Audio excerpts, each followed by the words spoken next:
Thursday, February 10th, 2021, and we are live. Hope everybody is doing well. So this is day 2 of the Trump impeachment trial, part 2. This is the second Trump impeachment trial, the first president in U.S. history to have been impeached twice, and rightfully so, because he's a traitor. So today, House impeachment managers made their case against Trump. They revealed new video evidence also, and they showed just how grave and just how close the domestic terrorists came to Vice President Mike Pence and Nancy Pelosi and other members of the House of Representatives and the U.S. Senate. So we'll talk some about this. We see that representative from the Virgin Islands, Stacey Plaskett, she's one of the House impeachment managers, and she presented today, and she is getting a lot of attention. She did a fabulous job. She's a brilliant sister, brilliant attorney. There's a piece from the Washington Post that talks about Representative Stacey Plaskett, who a lot of people did not know about before today. Stacey Plaskett, a House delegate who couldn't vote to impeach Trump, is using her prosecutorial background to try to convict him. It's a good article from Colby Itkowitz for the Washington Post. So we'll talk some about what took place today. And then I want to talk about, there's a story out of Virginia that I haven't gotten a chance to talk about the past few days. There's been so much going on that we've been covering. Virginia House votes to force public colleges to reckon with ties to slavery and create scholarships or other programs. Virginia House of Representatives votes to force public colleges to reckon with ties to slavery and create scholarships or other programs. 5 public colleges and universities in Virginia would be required to detail as much as possible their ties to enslaved Black individuals or African people who worked on their grounds, the grounds of the universities or the colleges, and to establish scholarships or economic development programs to benefit communities descended from those people under a bill in the Virginia House of Representatives that passed last Thursday. So we're going to talk about that. I haven't had a chance. There's been so much we've been covering. I haven't had a chance to get to that story. That is a very, very important story, and that is something taking place at the House level, at the state level, dealing with restitution or reparations when it comes to slavery. Okay, all right, and then we'll talk about Dr. Carter G. Woodson. February 7th. 1926. February 7th was the anniversary of Dr. Carter G. Woodson launching Negro History Week in 1976, the second week in February of 1976. And Dr. Carter G. Woodson is the co-founder for the Association for the Study of Negro Life and History. And this is the organization that's the governing body of African American History Month, which used to be called Black History Month. We know in 1976 it became Black History Month and celebrated for a month. All right. So we're going to talk some about Dr. Carter G. Woodson, and we'll deal with February 7th, 1926, when Dr. Carter G. Woodson launched Negro History Week. Negro History Week. All right, so we'll talk about that and more on today's edition of the African History Network show. Now, on the African History Network show, we focus on educating, empowering, and inspiring people of African descent throughout the diaspora and around the world, because right now it's corrects wrong behavior. What you do for yourself, what you do to yourself, And what you allow other people to do to you and get away with is based upon what you think about yourself. What you think about yourself is based upon what you have been taught about yourself. What you've been taught about yourself is based upon everything you've read, heard, and seen about yourself. So when you control the radius of a man's thoughts, you can control, or a woman's thoughts, you can control the circumference of his or her actions, because the mind can't do or teach what it doesn't know. Now, we deal with a number of different topics here on the African History Network show. We deal with current events and politics, education, economic empowerment, entrepreneurship, love, sex, health issues, and much, much more. Sign up for our email newsletter. Text the word Kemet, K-E-M-E-T, to 22828 to sign up for our email newsletter. Text the word Kemet, K-E-M-E-T, to 22828 to sign up for our email newsletter. Also visit our website, AfricanHistoryNetwork.com, AfricanHistoryNetwork.com. Now, if you haven't signed up for my online course, my 8-week, 16-hour online course, Ancient Kemet, the Moors, and the Maafa, Understanding the Transatlantic Slave Trade, what they didn't teach you in school, it's not too late to register. Class number 1 was Tuesday, February 9th. That show is archived, so as soon as you register, you can go back and watch that class, class number 1. You can watch it in its entirety. And we actually did an extra 25 minutes, okay, of that class.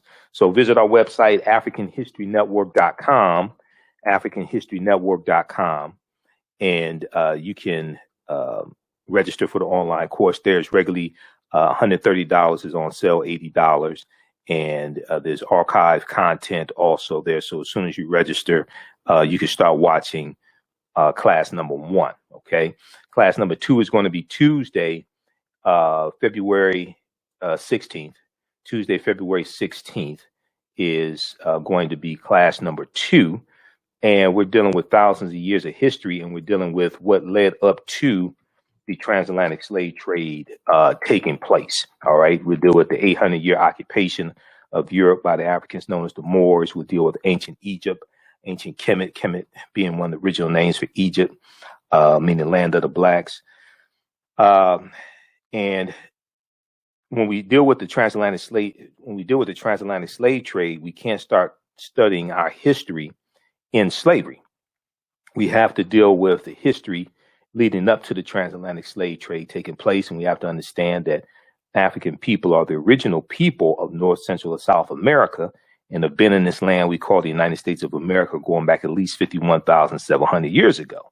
So if you've seen any of my interviews with Dr. David Imhotep, who wrote the book, The First Americans Were Africans, Documented Evidence, this is one of the books that I reference in the course. And yesterday on Tuesday's class, I showed a clip of an interview that he did back in 2011 on WKRP in Cincinnati, Channel 5.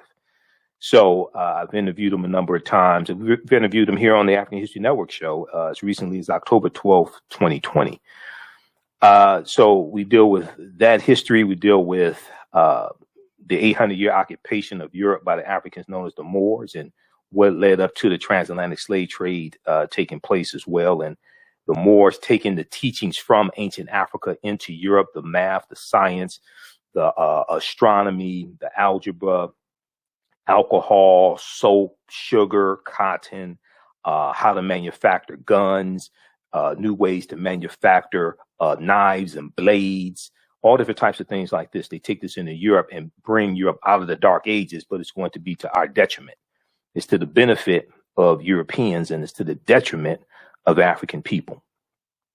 So we deal with all this and more in the class. So we posted the link here. Also visit our website, AfricanHistoryNetwork.com, AfricanHistoryNetwork.com. We have the information right on the homepage of our website, AfricanHistoryNetwork.com. You can register there. You can watch from around the world. As soon as you register, you can start watching class number 1 and the bonus content we have there also. So on Tuesday's class, Tuesday, February 16th, our special guest is going to be cultural anthropologist, Sister Nubia Wartford, who is going to deal with the African queens of antiquity.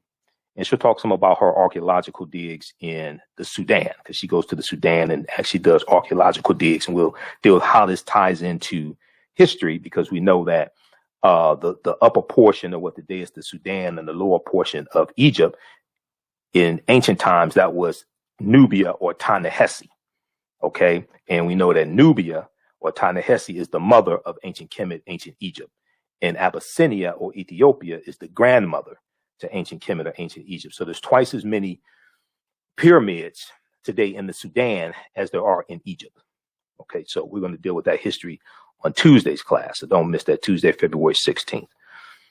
All right, so if you like this type of information, also you can donate to the African History Network, $ the AHN Show through Cash App, $ the AHN Show through Cash App, also through PayPal, paypal.me/the AHN Show, and at our website, AfricanHistoryNetwork.com, AfricanHistoryNetwork.com. It helps us keep doing the research, stay on the air 6 days a week. We're here 6 days a week, Monday through Friday, 11 p.m. to 12 midnight Eastern Standard Time, and still on Sundays, 9 p.m. to 11 p.m. Eastern Standard Time. And March 10th of 2021 will be my 11th year of radio, 11th year of doing the African History Network show in different formats. In April of 2021, it will be 5 years here on 910 AM, the Superstation WFDF. Listen to the African History Network show right here on 910 AM, the Superstation. I'm Michael Imhotep. We'll be back in a few minutes.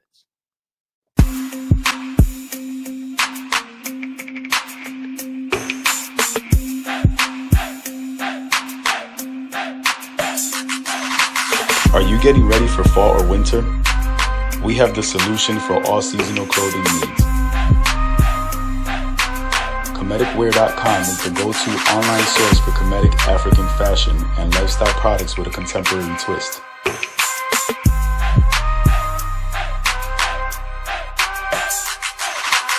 We're committed to offering unique styles reflecting our African heritage.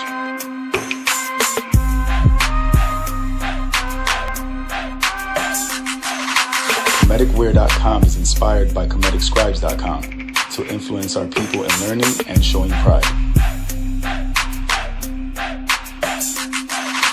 Please visit our website at Kemeticwear.com.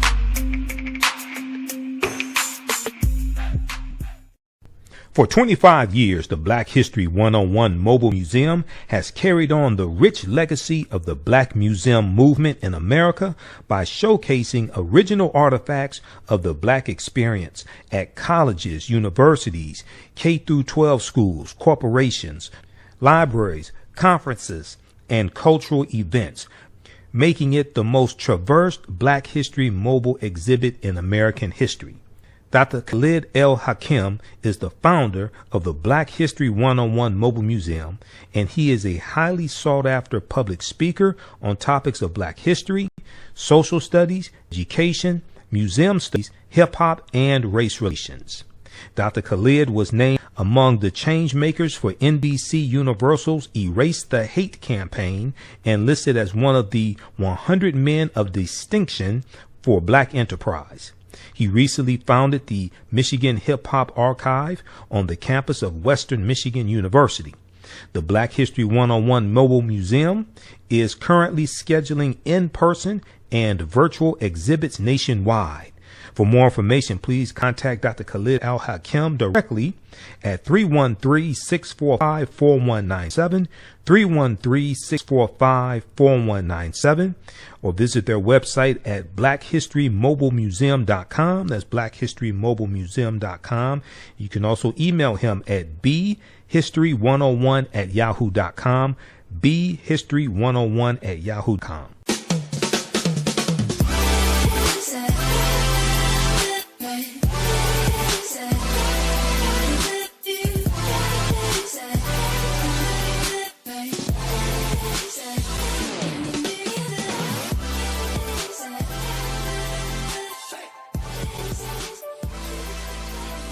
Visit 4glossygirls.com. That's the number 4glossygirls.com, and follow them on Instagram at 4glossygirls.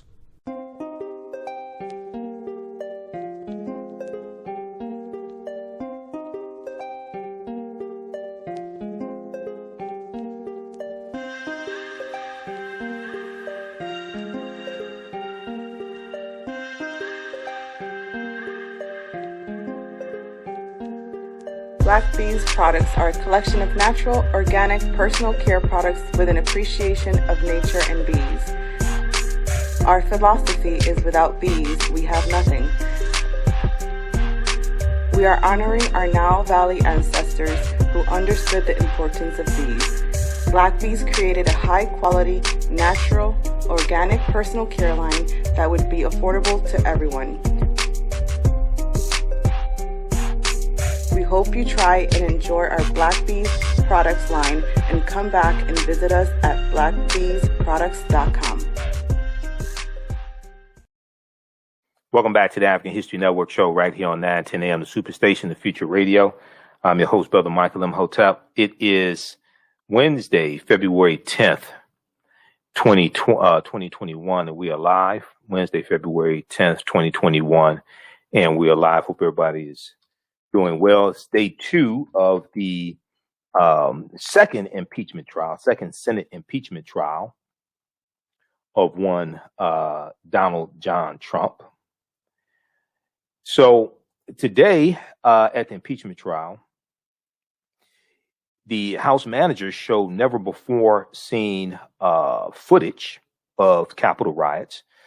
We see that House Democrats prosecuting former President Donald John Trump for inciting the January 6th attack on the U.S. Capitol began laying out their case today.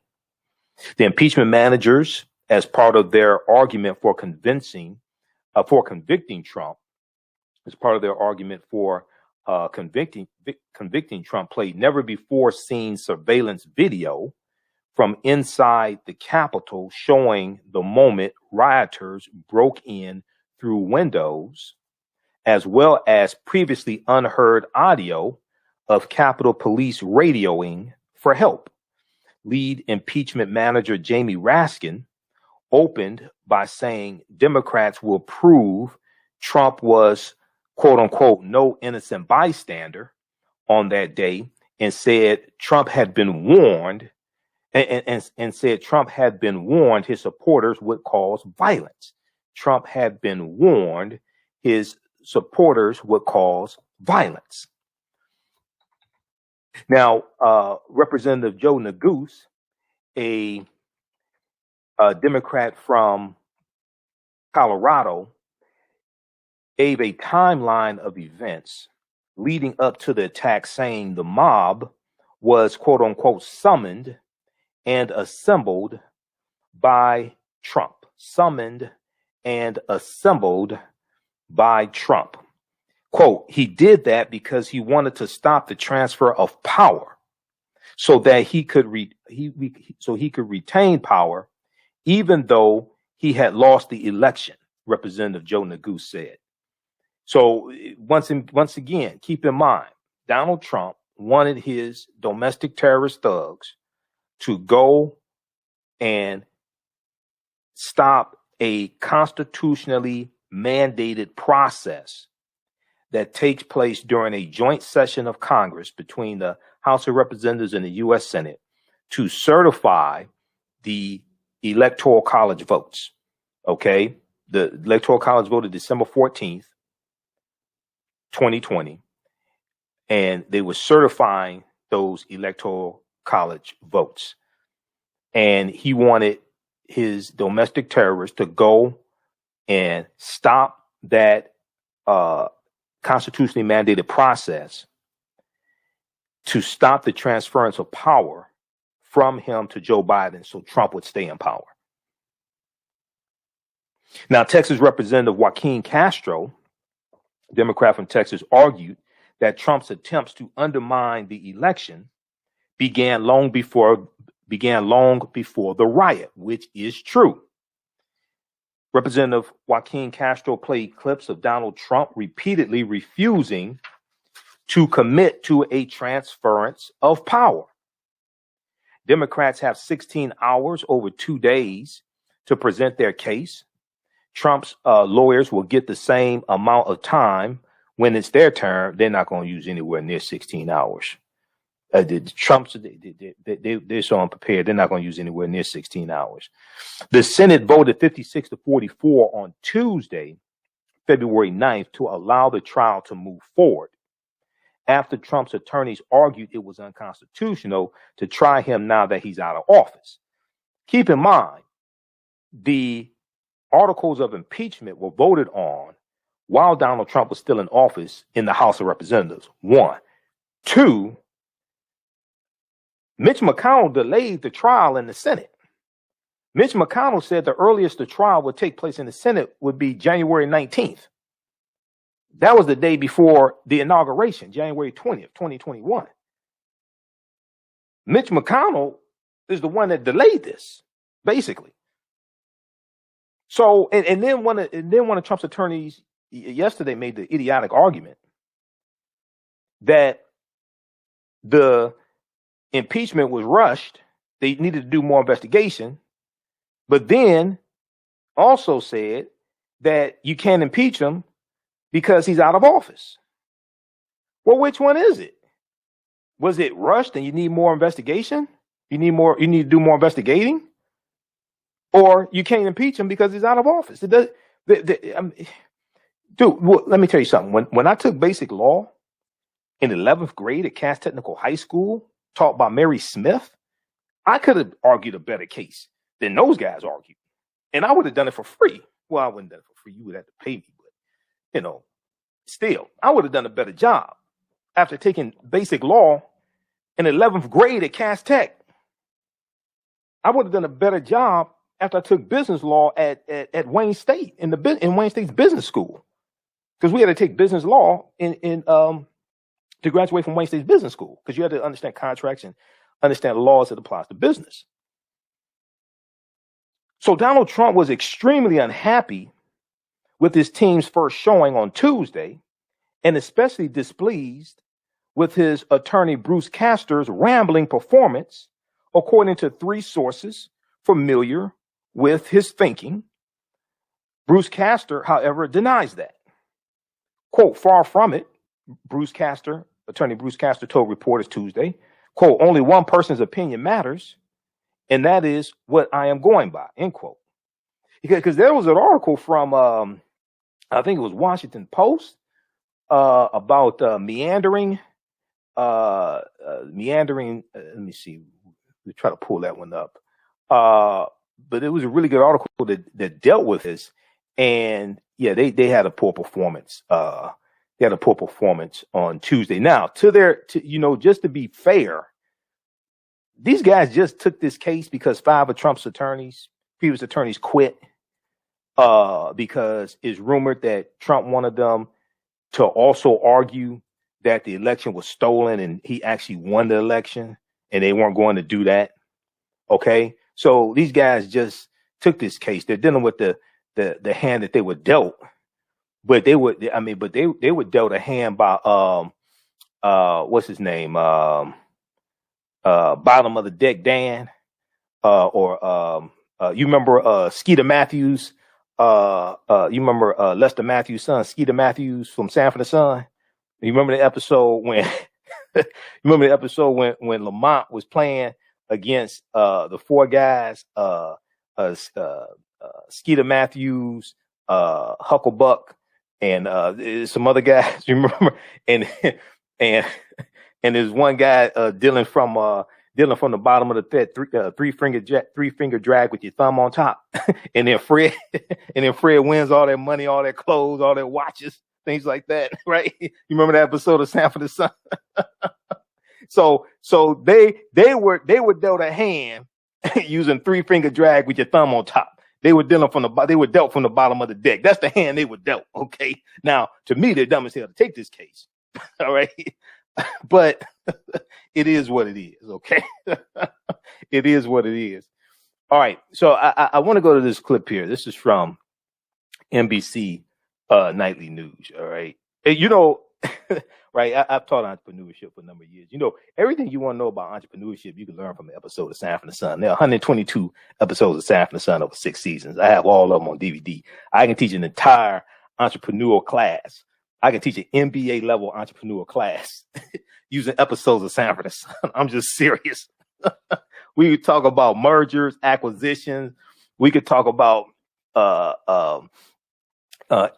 increasing streams of revenue, You know, when they opened up the Sanford Arms, they rented out Julio's place, opened up the Sanford Arms. They went to the bank and got a loan. You know, we can deal with getting loans, collateral, all we can deal with everything.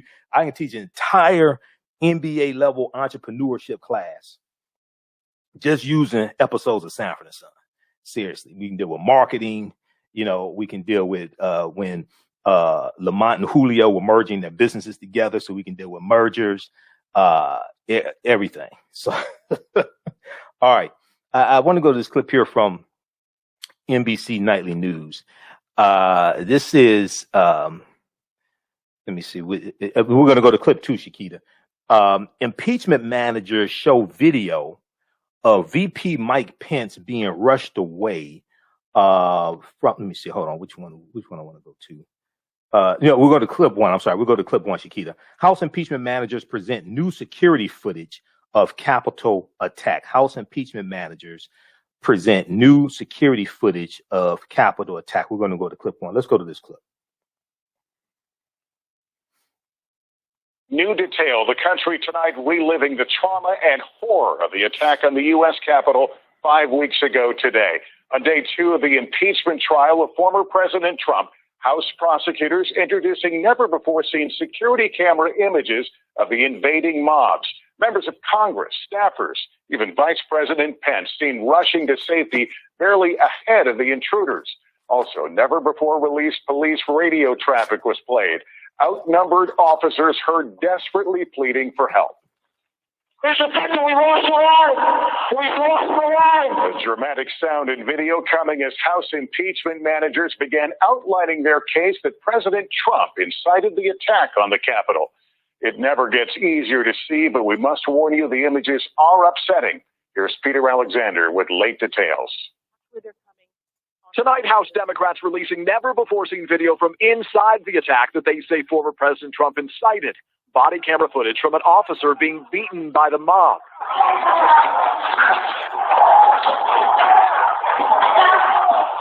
Radio calls for help. This is now effectively a riot. And new security footage showing those rioters entering the Capitol.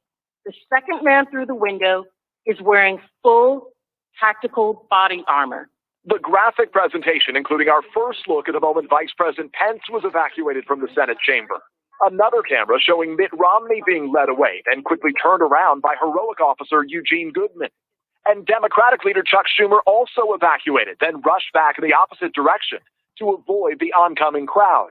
They were coming at the urging of Donald Trump to keep Congress, a separate branch of government, from certifying the results of a presidential election. More new security footage of House Speaker Nancy Pelosi's staffers hustling into her office minutes before rioters arrived. An aide heard whispering for help. In day 1 of their argument, Democrats pinning responsibility for last month's attack on Mr. Trump.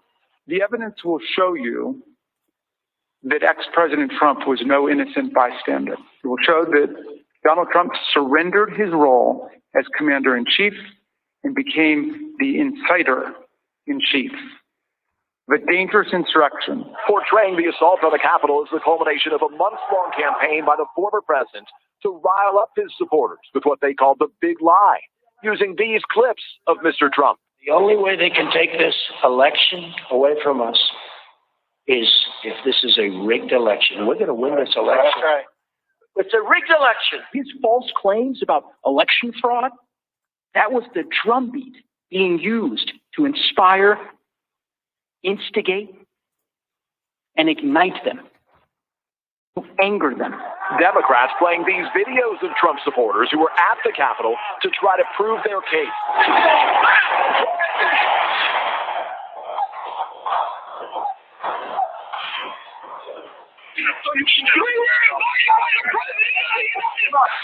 I thought I was following my president. I thought I was following what we were called to do. President Trump requested that we be in D.C. on the 6th. You heard it from them. They were doing what he wanted them to do. He alone, our commander-in-chief, had the power to stop him. And he didn't. And Democrats say Mr. Trump already knew the impact of his words, highlighting his tweet days before the election, celebrating a caravan of Trump supporters that the Biden campaign said tried to run one of its buses off the road.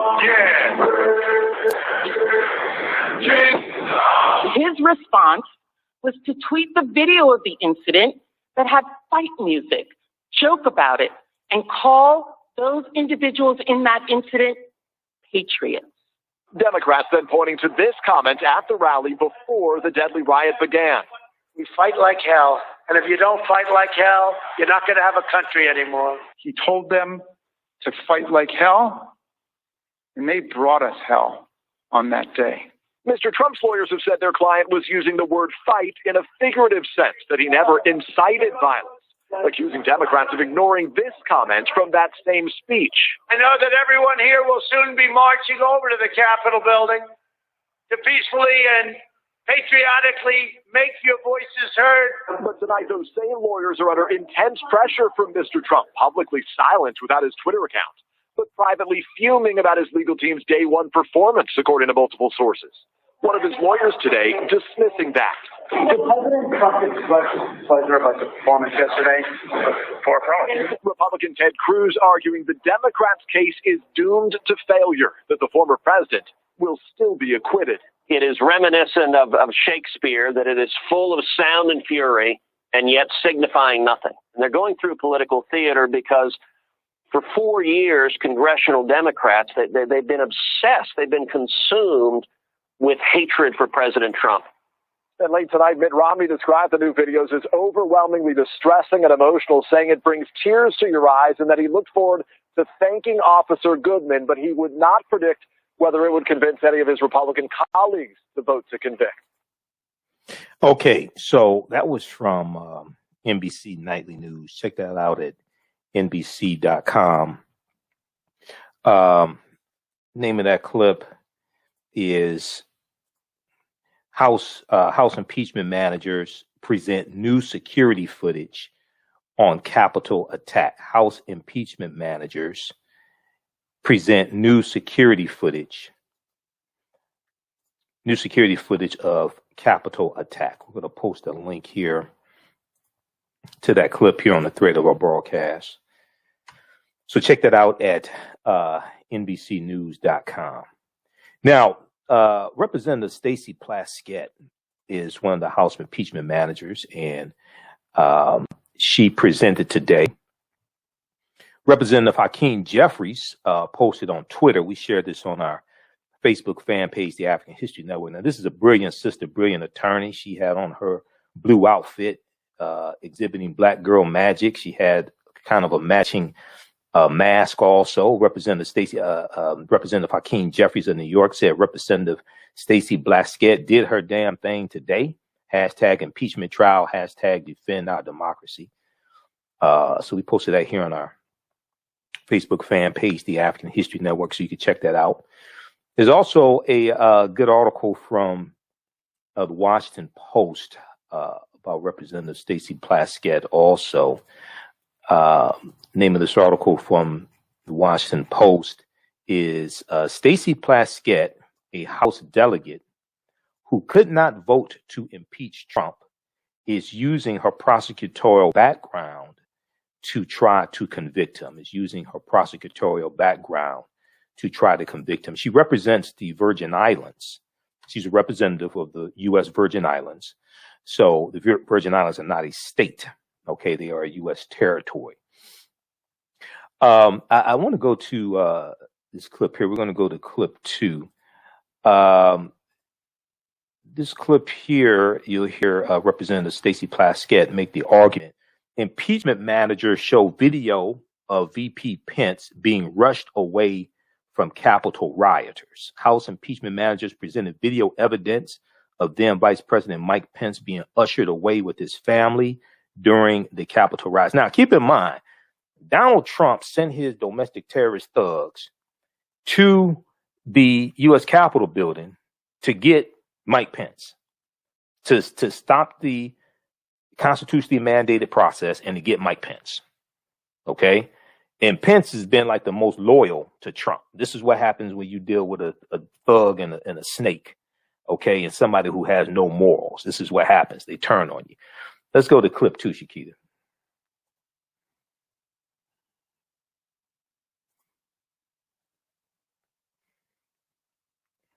Okay, we'll get that queued up. Vice President Pence was still in the room near the Senate chamber. It was not until 2:26 that he was evacuated to a secure location. This next security video shows that evacuation. His movements are depicted by the orange dot in our model. The red and blue dots represents the location where the mob and Officer Goodman were, and where Officer Goodman led the mob away from the chamber just moments ago. You can see Vice President Pence and his family quickly move down the stairs. The Vice President turns around briefly as he's headed down.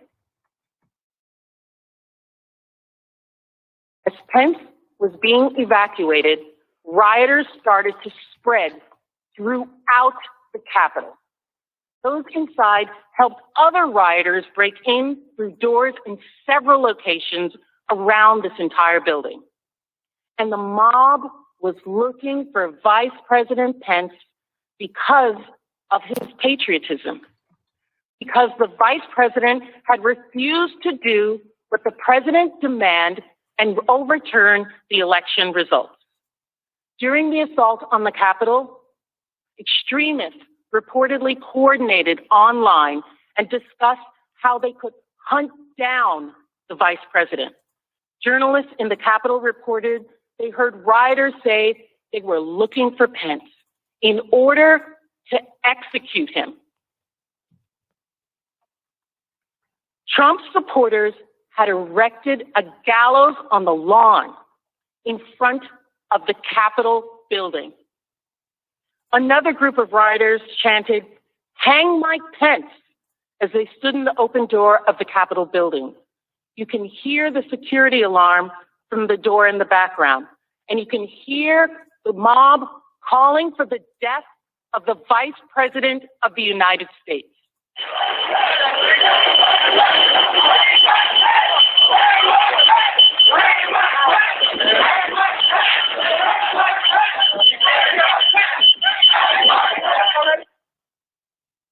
This wasn't an isolated area or incident where that was being told, where that was being said.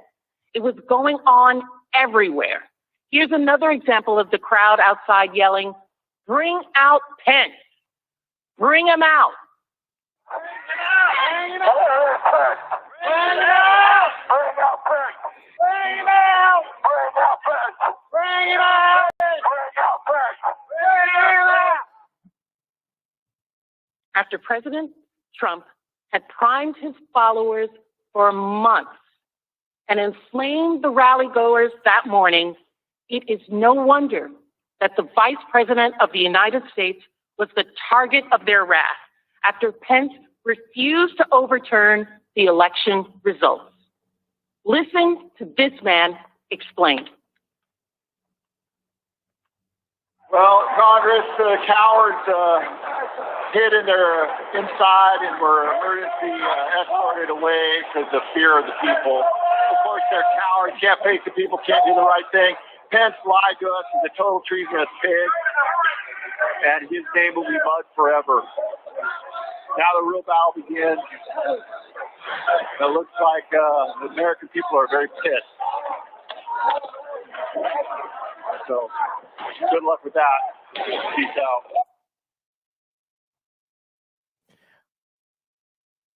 Okay, so these clearly are people who are ignorant of history, ignorant of law, ignorant of the U.S. Constitution. And they're dumb enough to believe a con man like Trump, who, if you listen, been watching my show for years, you know, in 2016, for months leading up to the presidential election, I warned you about Trump and how dangerous he would be. Told you he was totally unfit to be president. He was pushing numerous conspiracy theories back in 2016.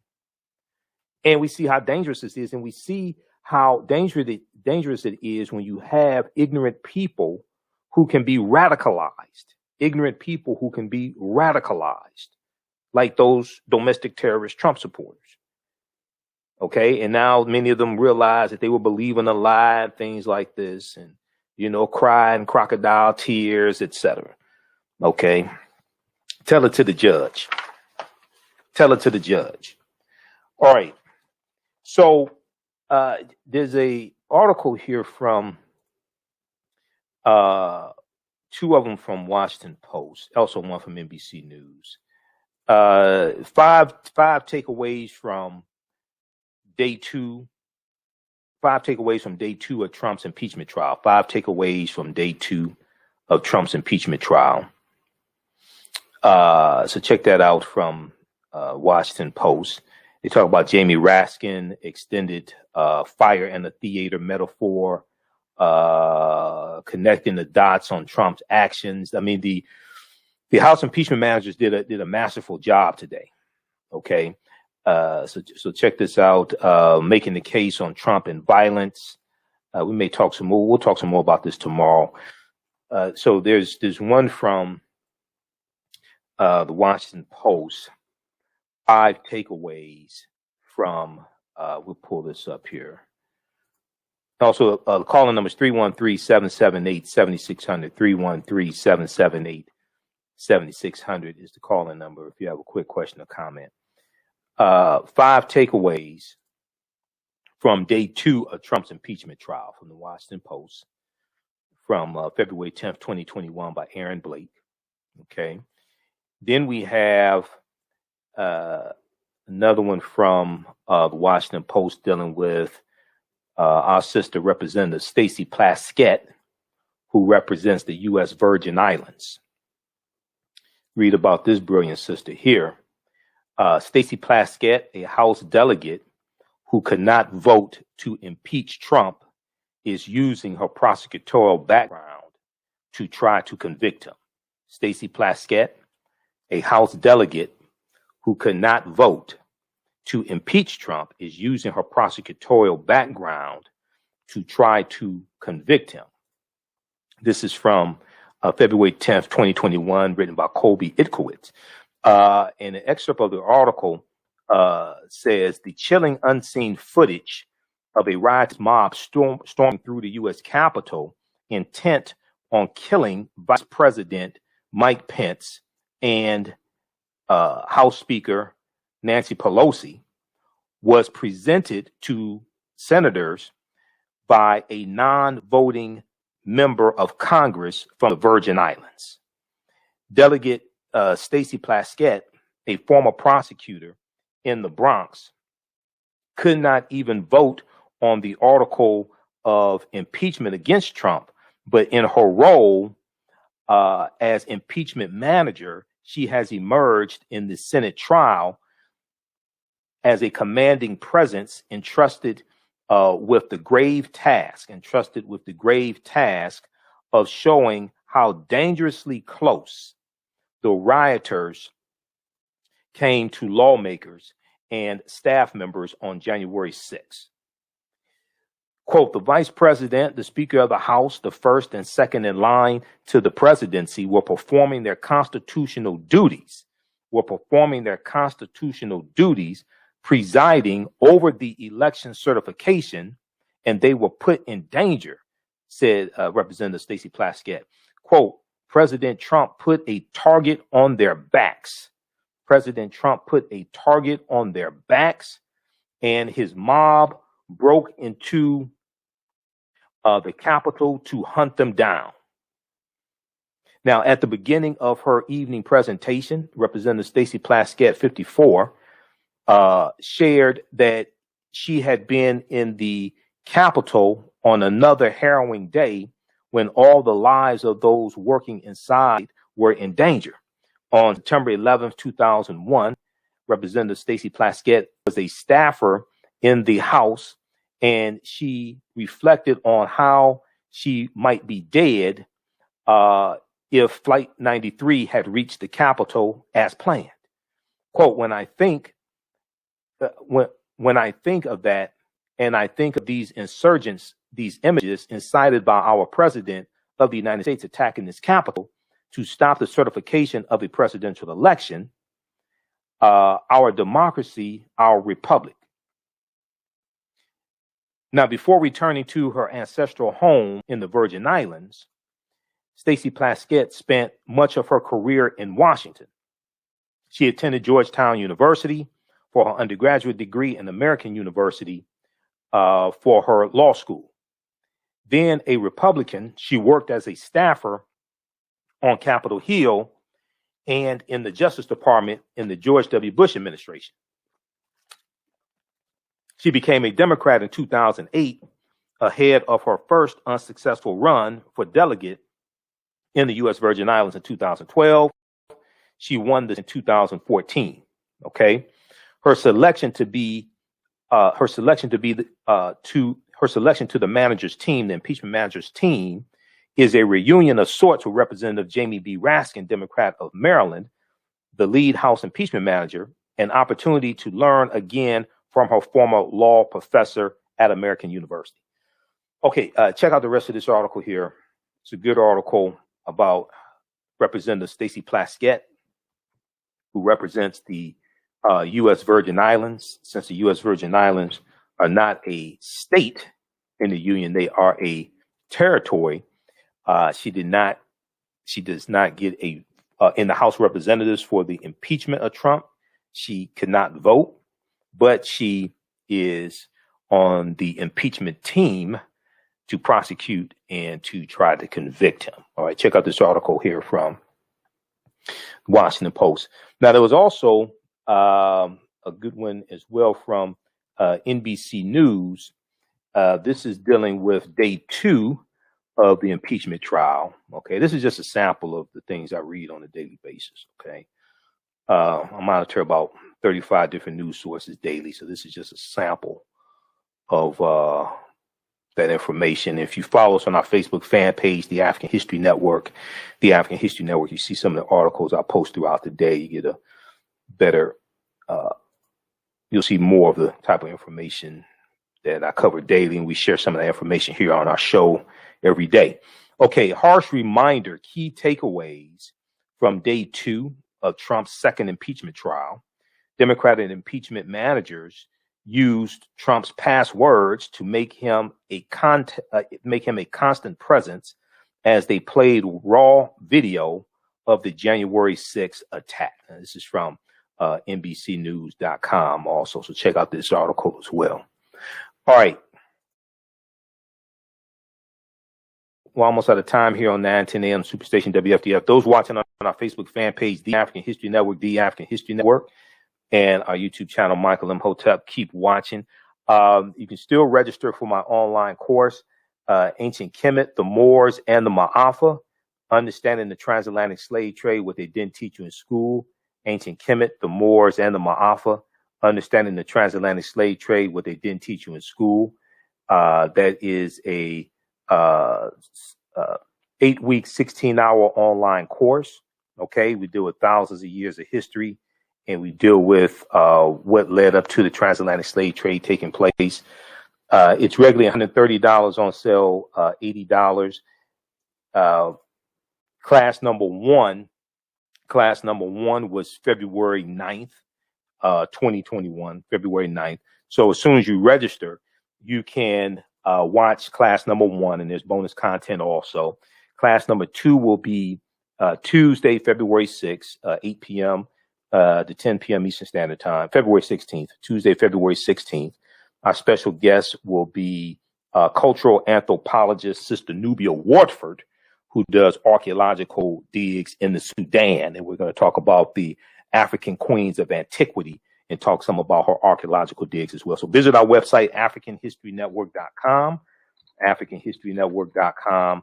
The information is right on the homepage. You can register for that online course at AfricanHistoryNetwork.com.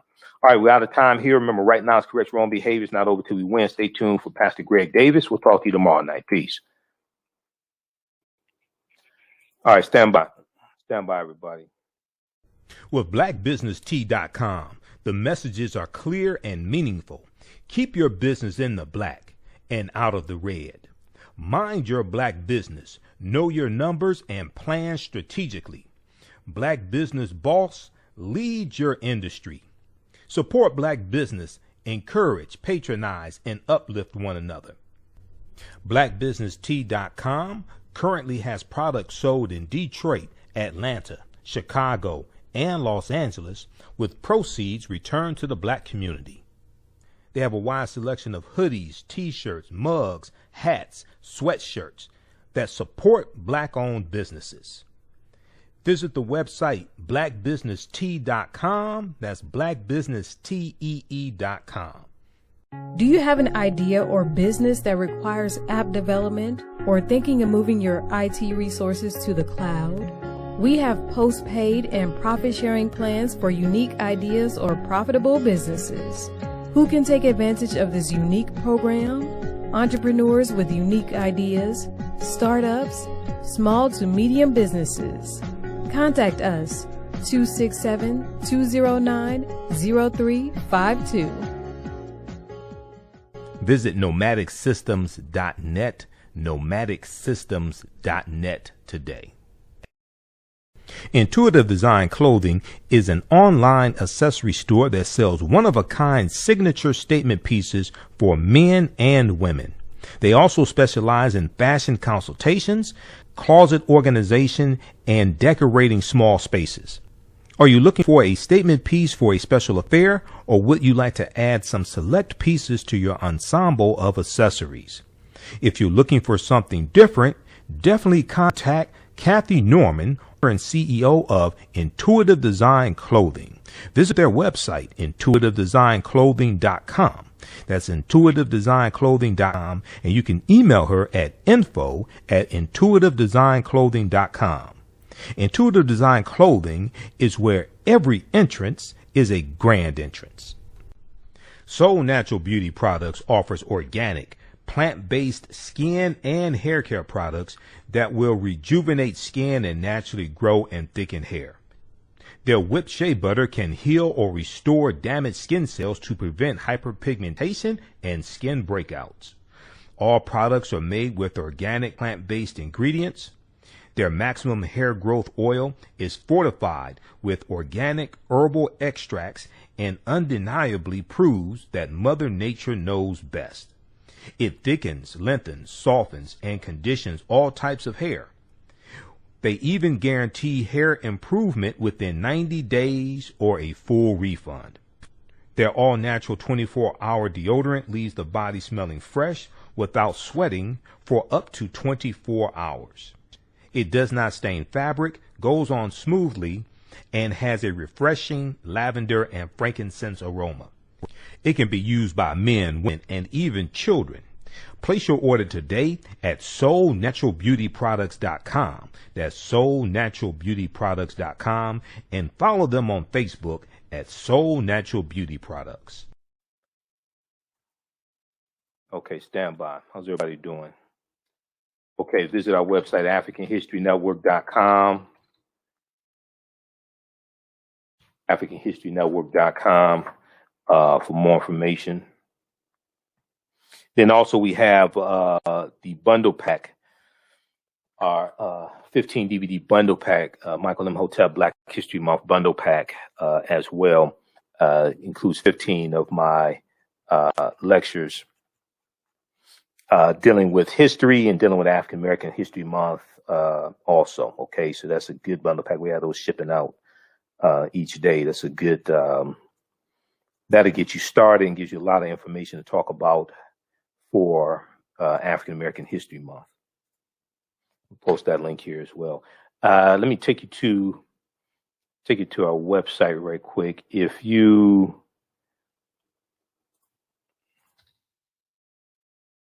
sign up for our online course, and I do a PowerPoint presentation. We do have video clips, book references, articles, everything. It's about 50 articles I reference. There's a number of books. So if you go to our website, AfricanHistoryNetwork.com, AfricanHistoryNetwork.com, right on the home page, let's see, scroll down. You'll see the information for the radio show, the African History Network show. You'll see me. You can read articles that I write. I have a good article here dealing with the history of African American history month from Dr. Carter G. Woodson. We'll talk about that in a few minutes. See the information for the class. This is class number 1 here. Click register here. You'll see the flyer also. Click register here. Okay. And takes you to the page and you sign up for the course here. Just click on enroll and click right here on the purplish button for enroll. And once you enroll, you can watch class number 1. You can watch the bonus content. And the information will be there for class number 2 also for February 16th, 2021. All right, let's continue. How's everybody doing? Okay, and African American business owners, post the name of your business here on the thread of the broadcast. We'll let you know how you can advertise with the African History Network. All right, we'll be here for a few more minutes. I want to go to this other story here. We'll talk some more about the impeachment trial tomorrow. I want to go to this other story here. There's a so there's more and more talk about various forms of restitution or reparations, and you've heard me talk about this before, and how we need to make legal arguments for reparations. And I've also talked about how in the House of Representatives in the U.S. Senate, there's not enough support, there's not enough people in the House and the Senate to support reparations to even get H.R. 40 passed in just the House of Representatives alone. Okay, and Democrats control the House. There's not enough support. H.R. 40, House Resolution 40, can't even pass, can't even get out of committee in the House of Representatives. And it can't even pass the House. There's not you have to vote more people into office that support reparations and vote people out of office that don't support it. It's a numbers game. That's part of it. Another part of it is understanding. Another part of it is understanding that America needs a massive history lesson, and Americans are very ignorant of history. So, Americans need a massive history lesson dealing with the history of slavery and how the conditions and structural inequities that exist today are a legacy of slavery. When we deal with the median household net worth of a white household being 10 times that of an African American household, structural inequities dealing with the racial wage gap, health disparities, all different types of things like this. It's a legacy of slavery and the policies put in place. This is why the study from Citigroup is so important, that deals with racism has cost the U.S. $16 trillion. Racism has cost the U.S. $16 trillion over the past 20 years. Okay. That's why this study is so important, because this provides evidence. A lot of people say, H.R. 40 is a bill to study reparations, the legacy of slavery, the impact that slavery has had on African Americans, the negative impact it's had on African Americans and America in general, and to make recommendations on on the form that reparations should be in, or restitution should be in, and how to distribute it. Some people say, well, we don't need any more studies. We've already done the studies. I totally disagree with that. Because do you understand how ignorant people are in the House of Representatives in the U.S. Senate? Just listen to some of the excuses defending Donald Trump from members of the House of Representatives, 140 Republicans in the House, and members in the U.S. Senate. And when you listen to them, in general, many of them are ignorant of history. They need an education in history, and America needs an education in history. So when we look at this study here, when we look at this article from CBS News dealing with this study from Citigroup, racism has cost the U.S. $16 trillion, Citigroup finds. This is from September 23rd, 2020. You've heard me talk about this before, and I'll keep talking about this because this is a crucial piece of evidence as part of this whole re-education process. And this is something definitely that we should talk about during this month as African American History Month. Okay. And let me see. I'm going to post this here as well. And then now this ties into the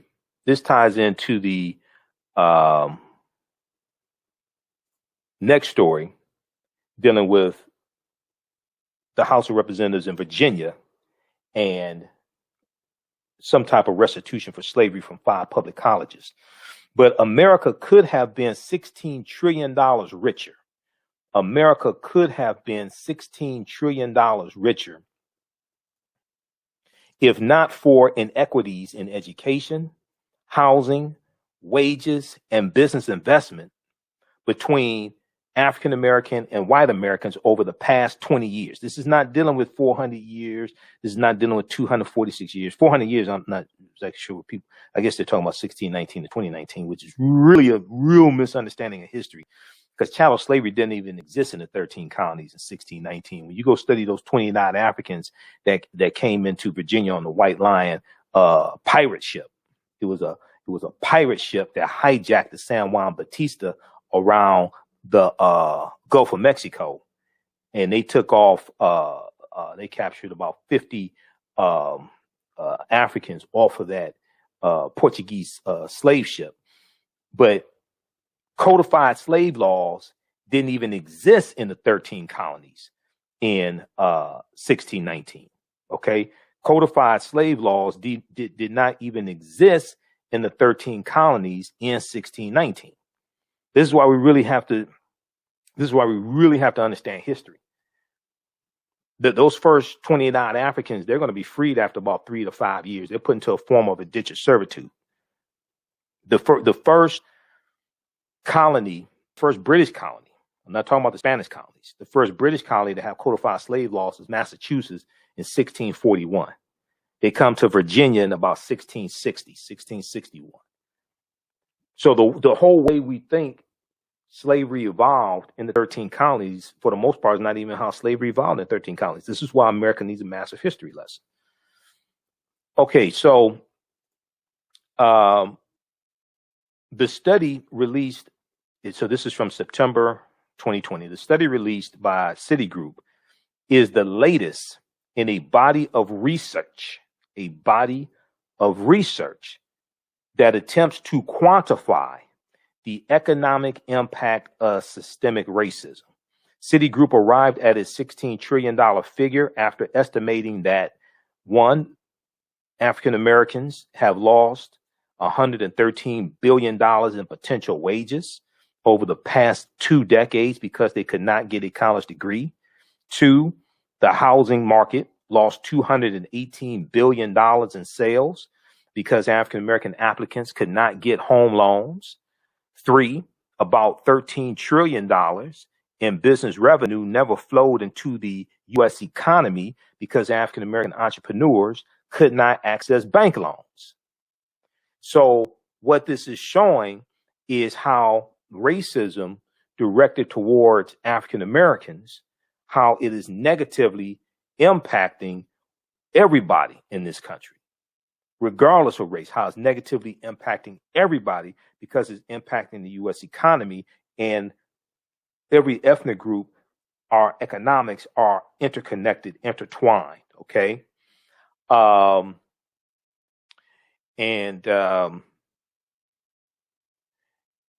Somebody said first slave ship arrived in 1502 by the Spanish. First slave ship arrived where? In 1502. You have Juan Ponce de Leon coming into Florida in 1513 with Juan Garrido. Juan Garrido was of African descent. He was born in West Africa in 1480. You have the Spanish taking Africans into the territory we call South Carolina and Georgia in 1526. But in 1502, I mean, what are you talking about in 1502? Okay. So what's more, the U.S. could have $5 trillion. The U.S. could have $5 trillion in gross domestic product over the next 5 years if gaps in others were closed today, the study indicated. So it's showing the impact that racism is having on everybody, even though African Americans get the majority, the brunt of racism is directed towards us. It's showing the impact it has on everyone. One, two, is showing how everyone can benefit if you close these racial gaps, if you address this issue. Now, this was addressed in the executive order from January 20th that Joe Biden did. This was on the first day of, this was the inauguration day, okay? This was inauguration day. And if you look at this executive order here, and we're going to switch over to it.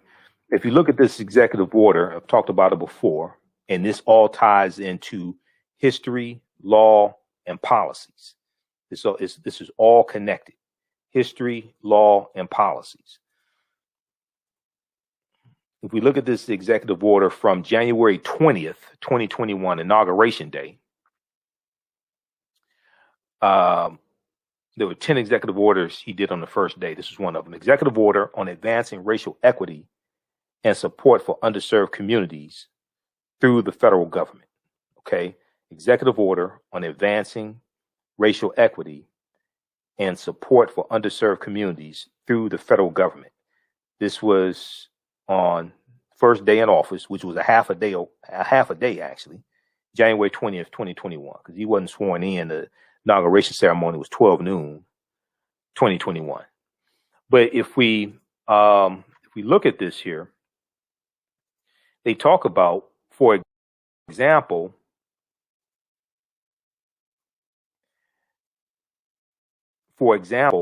an analysis shows, and I want to blow this up. Now, you can read all executive orders at whitehouse.gov, official website of the White House.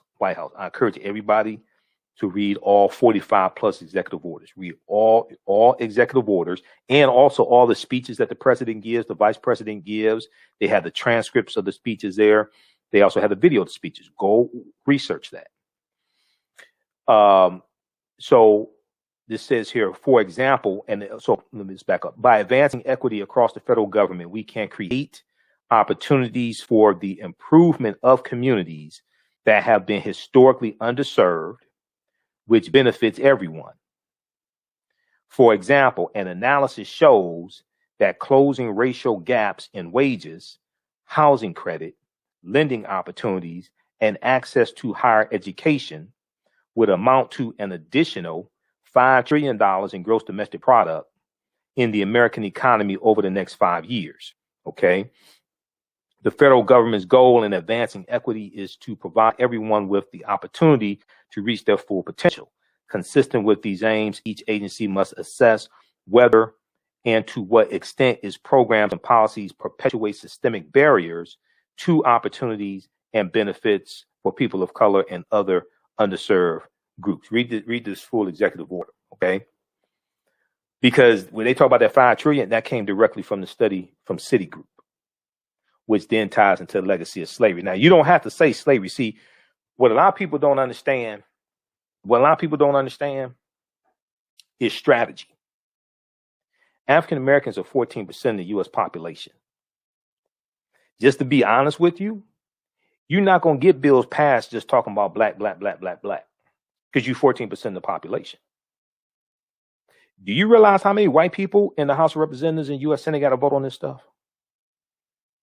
The Congressional Black Caucus is only 60 people, and most of them in the House. There's only 2.5 black people in the U.S. Senate, and one of them is not even a member of the Congressional Black Caucus. That's Black Tea Party Republican Senator Tim Scott of South Carolina. And he's already said he's not voting for reparations. If you ever study the history of slavery in this country, and you don't have to have studied African American history for 28 years or anything like that. If you ever study the history of slavery in this country, ask yourself this question.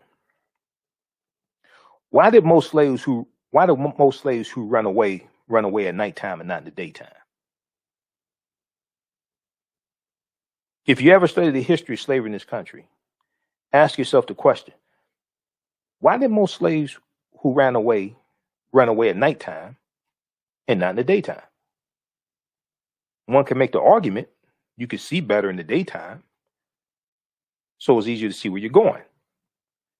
Someone else can make the argument that is true, but the people who are coming to capture you and take you back to the plantation can see better in the daytime also.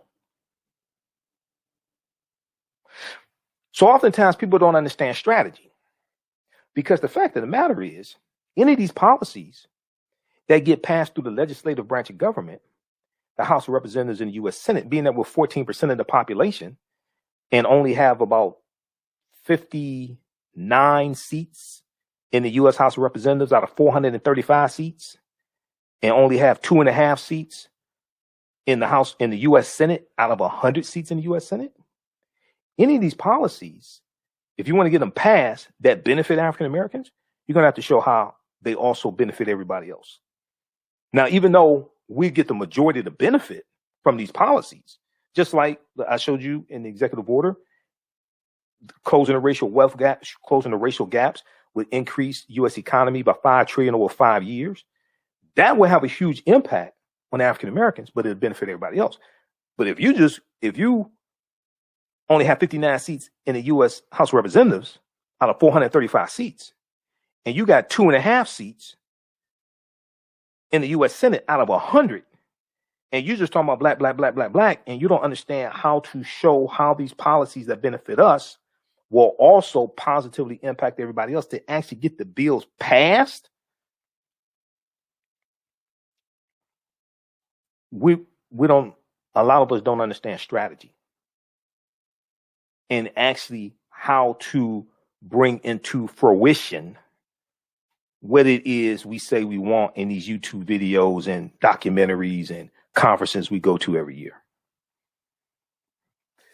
Some people don't want to tell you the truth. I don't give a damn. I'll tell you the truth.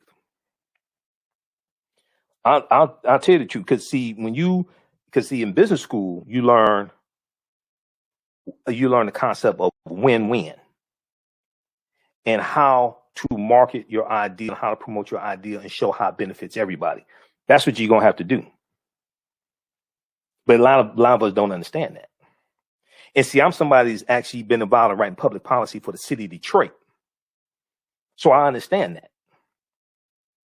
Okay. So that's the difference between theory and actual practical application. A lot of stuff sounds good in documentaries, but in practical application, that stuff don't work. Okay. So once again, read this article, read the executive order. That ties into the article from Citigroup. Okay. Now, if we were 50%, 60%, 70% of the U.S. population, our strategy could be different. We're not. We're 14% of the population. It is what it is. We have to understand strategies and understand why enslaved Africans who ran away at nighttime and not in the daytime. They had strategy. Okay. Then read the article from Citigroup as well. From CBS News about Citigroup. Okay, now let's look at this from there's an article from the Washington Post dealing with Virginia State House. Okay. And we'll pull this up here also. Virginia House votes to force public colleges. Virginia House votes to force public colleges to reckon with ties to slavery. Let's bring this up here. To reckon with ties to slavery, create scholarships or other programs. All right. So this is from February 4th, 2021. I saw a big article from the Washington Post about this, and I saw some other articles some other outlets had, and I've been meaning to talk about this here on the show, but it's we've been covering so much. It's been so busy. I haven't had a chance to get to this story. So we're going to deal with this now. And this is a good story to deal with during African American History Month also. Okay, let's pull this up here. This ties into history. This ties into policy as well. This ties into law. Who's in office? Okay, Virginia House votes to force public colleges to reckon with ties to slavery, create scholarships or other programs. This is by Nick Anderson, February 4th, 2021. Five public colleges and universities in Virginia, okay, where those 20 and odd Africans on that White Line pirate ship came into Virginia, okay, and they were traded on August 20th, 1619 for food and supplies and water.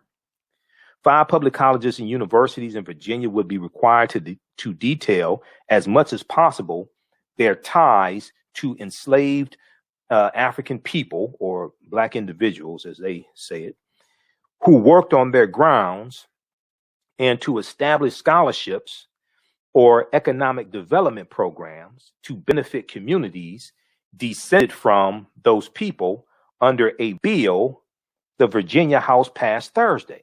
So when you talk about a bill, you're talking about legislation.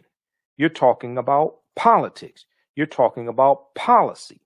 Politics is the legal distribution of scarce wealth, power, and resources, and the writing of laws, statutes, ordinances, amendments, and treaties, their adoption, interpretation, and enforcement. This is politics. The bill is written by people elected into office. The bills that people write, the bills that people support, correlate with their understanding of history. This is addressing history. This is addressing the legacy of slavery. You need people in office who are competent and sensitive to your history, but they have to know it and understand it to be competent.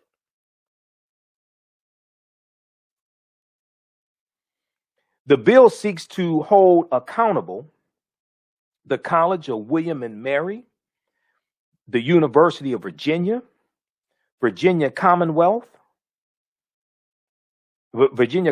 University, Virginia Military University, Virginia Military Institute, and Longwood University for their institutional actions during Virginia's long history of supporting and defending slavery from the colonial era, okay, before the American Revolution, from the colonial era through the Civil War, 1861 to 1865. This is all dealing with history and people's understanding of history.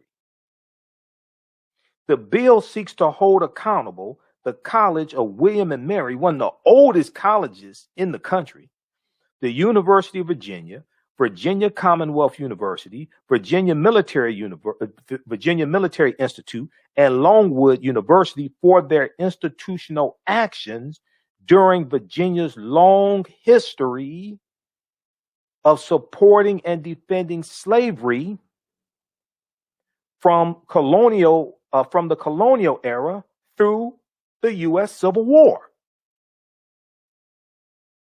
Each of the 5 schools in recent years has confronted or begun to confront what role it played Oh, let me blow this back up.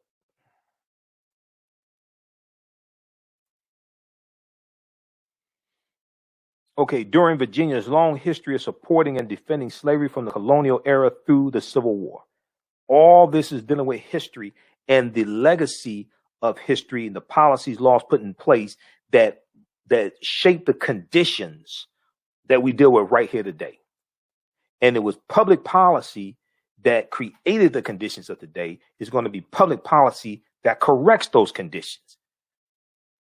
The solution to bad public policy is not economic empowerment, like some people want you to believe. I'm all for economic empowerment. I've been studying that longer than most people, taught entrepreneurship for 7 years, help people, mainly African Americans, start businesses, get funding for businesses, critique their business plans, all that stuff.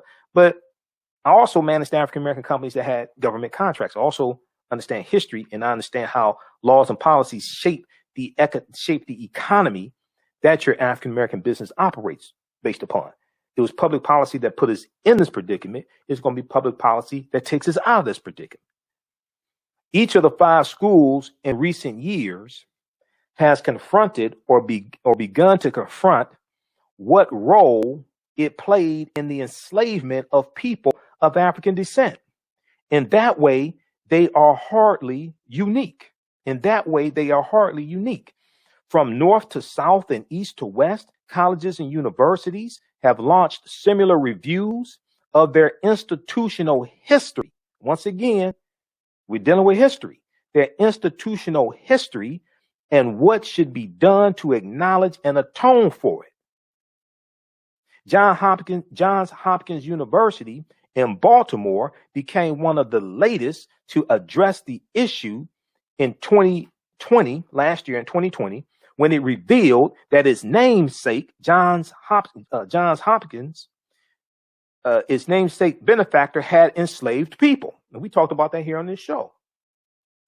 This movement has led many schools to remove Confederate monuments and symbols, rename buildings, and establish memorials to those who were enslaved. Once again, you deal with Confederate monuments. You deal with the legacy of the U.S. Civil War, dealing with history. And Confederate monuments were largely erected to terrorize African Americans and to keep us in a subservient position in society. The Confederate monuments are honoring traitors to the Union who took up arms and incited an insurrection to overthrow the U.S. government. And they seceded from the Union.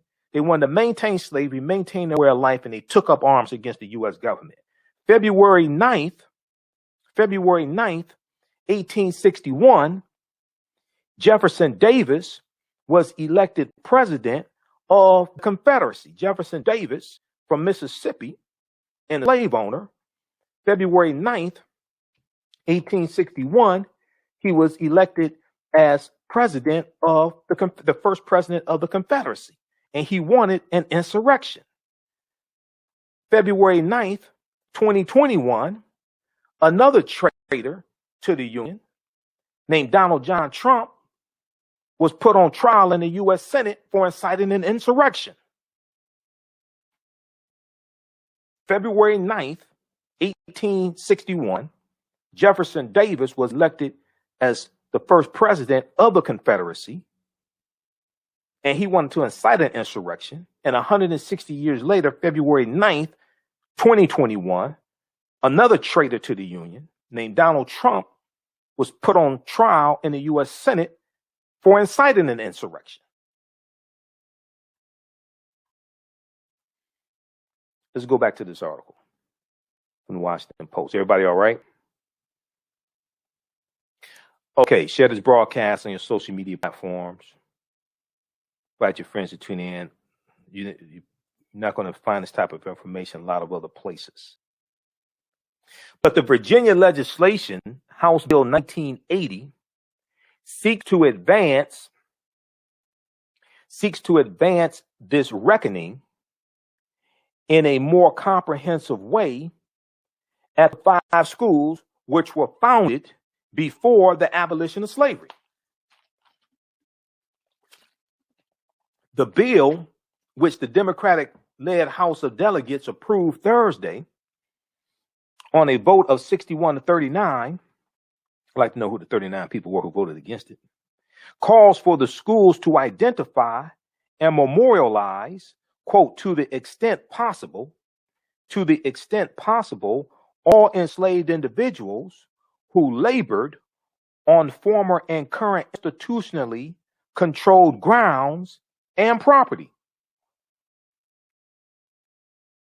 It also calls for the schools to provide a, quote, tangible benefit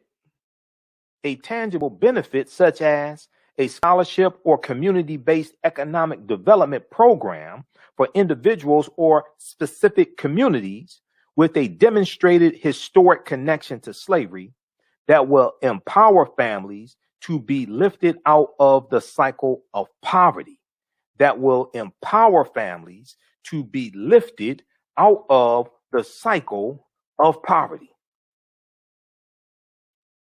So we're looking at the connection between economic conditions and laws and policies put in place in the legacy of slavery.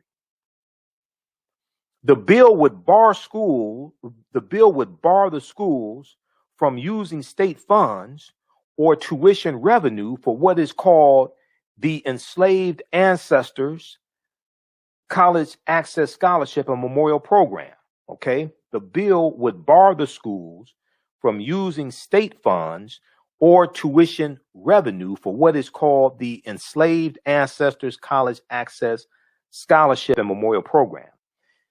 That means the initiative is likely to require private fundraising or endowment revenue for support. There is no estimate for what the efforts would cost. The issue now moves to the Democratic-controlled state Senate. Okay, the Democratic-controlled state Senate in Virginia. Now, David A. Reed, Democrat from Loudoun in Virginia, the chief patron of the measure, said, "We have to recognize that the racial problems we have in America are things that have been generations in the making. Multi-generations of commitment," he said, "the bill envisions multi-generations of commitment to address the legacy of slavery." Multi-generations of commitment to address the legacy of slavery.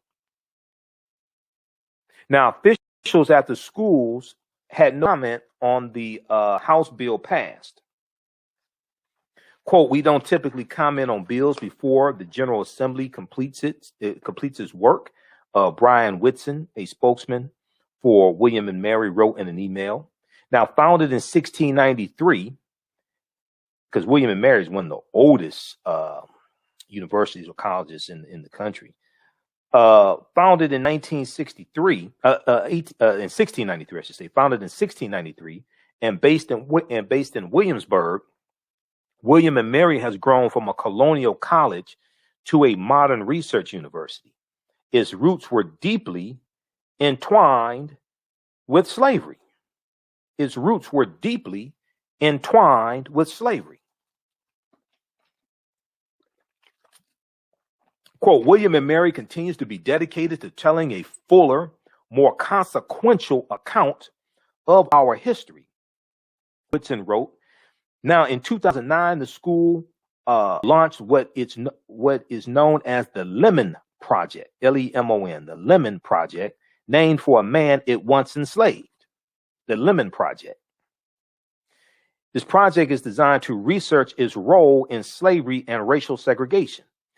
Last year, in 2020, the governing board of William and Mary approved a design for a memorial to people the college had enslaved.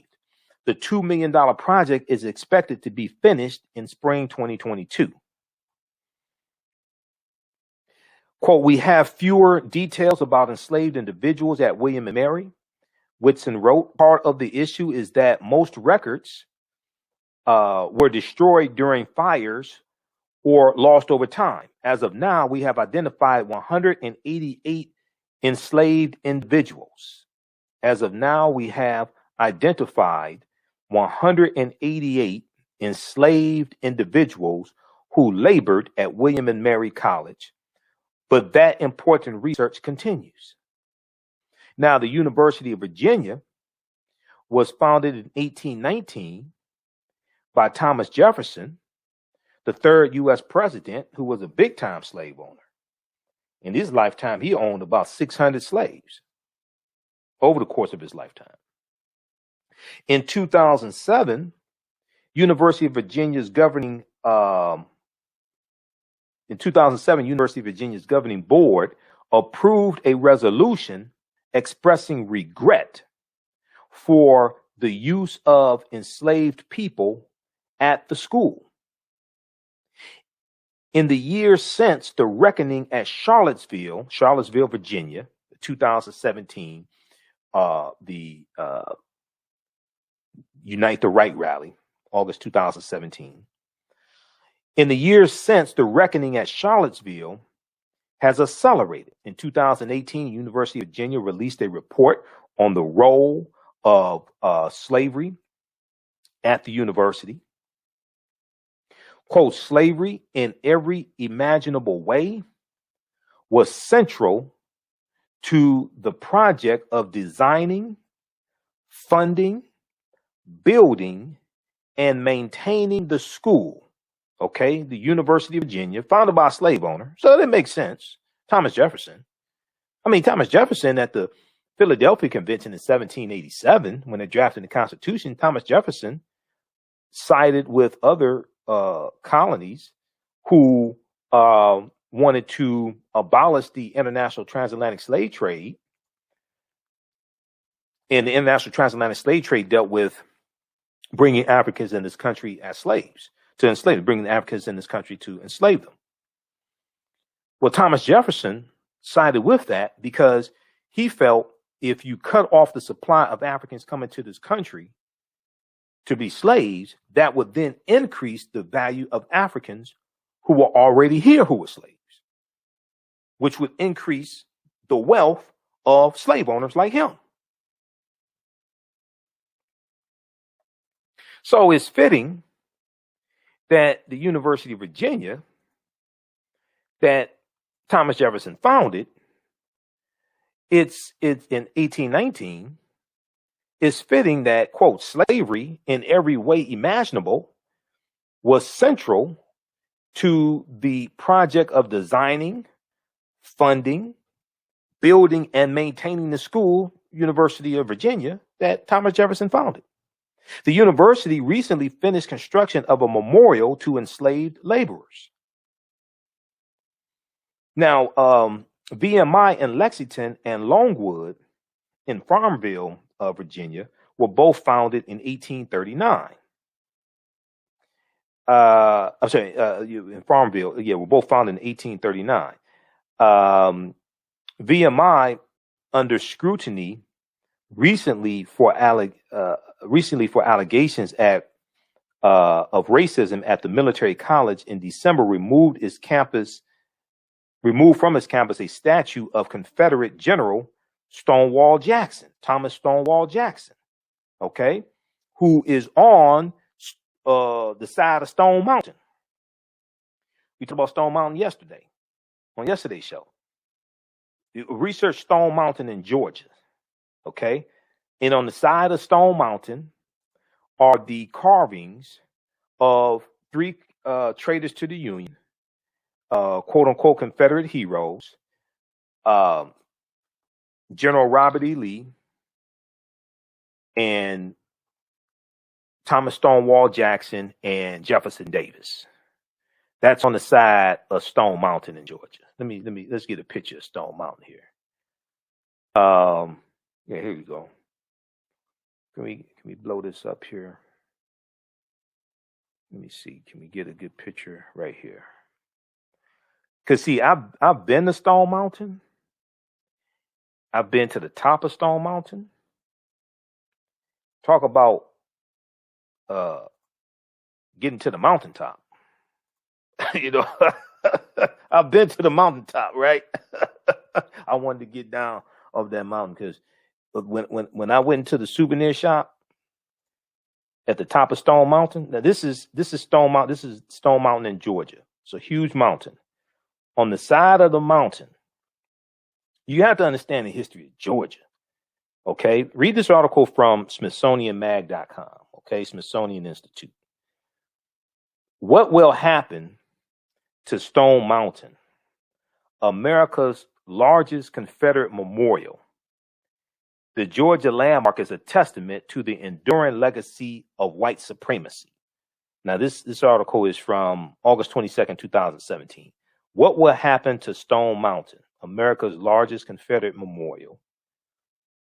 The Georgia landmark is a testament to the enduring legacy of white supremacy. This is written by Lorraine Bossanault for Smithsonian Mag. But this is on the side of Stone Mountain. You have the carvings of General Robert E. Lee, Thomas Stonewall Jackson, and Jefferson Davis, 3 traitors to the Union, all of them slave owners. That's there right now on the side of Stone Mountain in Georgia. And when you get to the top of Stone Mountain, there's a souvenir shop.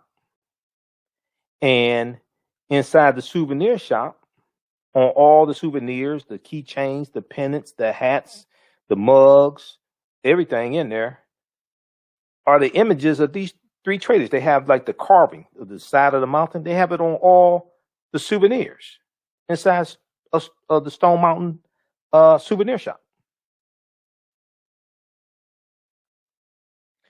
All right. So let's go back to this article. Check out this article here from the Washington Post.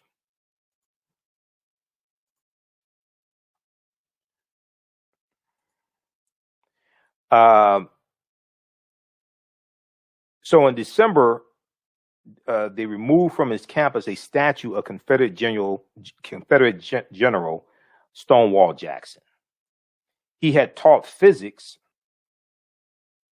at the college before fighting in defense of slavery in the Civil War.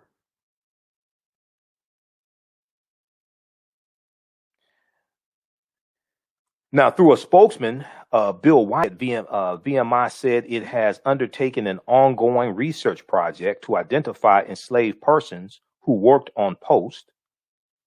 The school is also reviewing its iconography, ceremonies, and memorials. Though VMI does not currently have a memorial to the enslaved individuals who worked at VMI, the statement said, it is within the Institute's purview to do so. Now, Longwood originally was a female seminary in Prince Edward County. Larissa Smith, Longwood's provost, said the state took over the college in 1884, nearly 2 decades after the Civil War. Prior to 1884, we have no institutional records that indicate or shed light on the use of enslaved labor. From what we know about antebellum Prince Edward County, labor practices and brick masonry, it seems likely that white, free black, and enslaved laborers were employed in constructing the original seminary building. It seems likely that white, free black, and enslaved laborers were employed in constructing the original seminary building. Okay. All right, so check out the rest of this article here. This is from the Washington Post.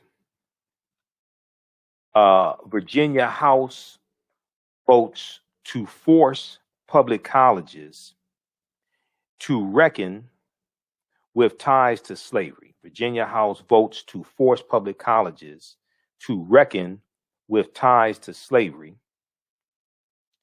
create scholarships or other programs. Okay. This is from February 4th, 2021 from the Washington Post. Check out that article. We'll post a link here.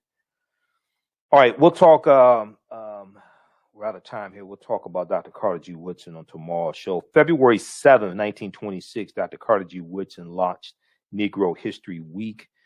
He was an educator. He taught at Howard University, first African American. Well, he's the second African American to get a PhD from Harvard, first African American of African slave descent, because Dr. W.B. Du Bois was born to free parents. And we'll talk some about the Association for the Study of African American Life and History. But on February 7th, 1926, Dr. Carter G. Woodson initiated the first celebration of Negro History Week, which led to Black History Month, to extend and deepen the study and scholarship on African American history. Okay, on African American history all year long. All right. Dr. Woodson felt that it didn't make sense just to teach our history 1 month out of the year. We had to teach our history year round. But that week, the second week in February, it was you're going to have all these celebrations taking place, all these programs put on, and that cultural celebration had a focus on children, had a focus on youth, and it was a period of time for the youth to show what they have been studying all year about our history. So Dr. Woodson, is known as the father of Black history. So we'll talk about him on Thursday show. We'll talk about him some more on Thursday show. I wrote a piece that's at our website, AfricanHistoryNetwork.com, about the origins of African American History Month. But February 7th, 1926, Dr. Carter G. Woodson launched Negro History Week. We know that this year's annual theme for African American History Month, and there is a annual theme each year. You can read about it at asala.org. Asala is the official website. Asala.org is the official website of the Association for the Study of African American Life and History, the organization that Dr. Carter G. Woodson co-founded September 9th, 1915. This year's annual theme is the Black family, representation, identity, and diversity. The Black family, representation, identity, and diversity. Okay. So we'll talk some more about that also. All right. Be sure to register for the online course that I teach, Ancient Kemet, the Moors, and the Maafa, Understanding the Transatlantic Slave Trade, what they didn't teach you in school. It's on Tuesdays, 8 p.m. to 10 p.m. Eastern Standard Time, 8 consecutive Tuesdays. As soon as you register, you can watch class number 1. Okay, we did class number 1 February 9th. Next class is February 16th. All the shows are archived. We do them live, but all the shows are archived. You can go back and watch it over and over again. You don't have to be present in class to gain access. As soon as you register, you can watch class number 1. There's bonus content that you can watch also. And then class number 2 will be Tuesday, February 16th, 8 p.m. to 10 p.m. And our guest is going to be Sister Nubia Wartford, who's a cultural anthropologist. And and she goes to the Sudan and does archaeological digs in the Sudan. And we're going to talk about the African queens of antiquity, and some of her archaeological digs, how that ties into history. Okay. How that ties into history. All right. Also, if you'd like this time, you can visit our website, AfricanHistoryNetwork.com. You can register right there on the homepage. Also, we posted the link here. And if you'd like this type of information, you can donate to the African History Network, $ the AHN show through Cash App, $ the AHN show through Cash App, also through PayPal, paypal.me /the AHN show, paypal.me /the AHN show. All right, remember, at the African History Network, we focus on educating, empowering, and inspiring people of African descent throughout the diaspora and around the world, because right now it's correct wrong behavior. It's not over till we win. Wakanda forever. We'll talk to you tomorrow night. Peace.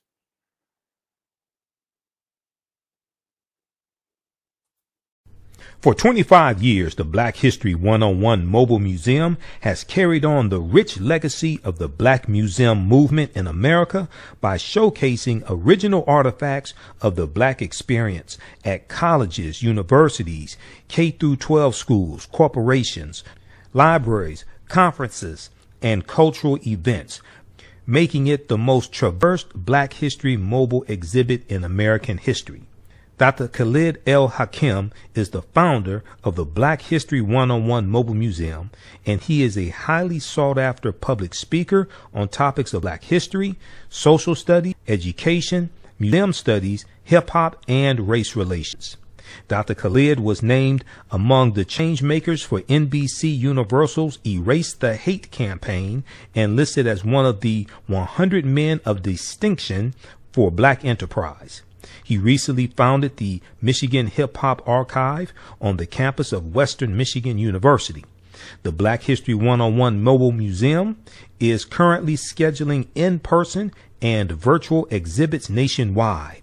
For more information, please contact Dr. Khalid Al Hakim directly at 313-645-4197, 313-645-4197, or visit their website at blackhistorymobilemuseum.com. That's blackhistorymobilemuseum.com. You can also email him at bhistory101@yahoo.com, bhistory101@yahoo.com. Gain knowledge in minutes with Blacklist Ed. Blacklist Ed is an app that provides insightful summaries of books pertaining to the Black experience.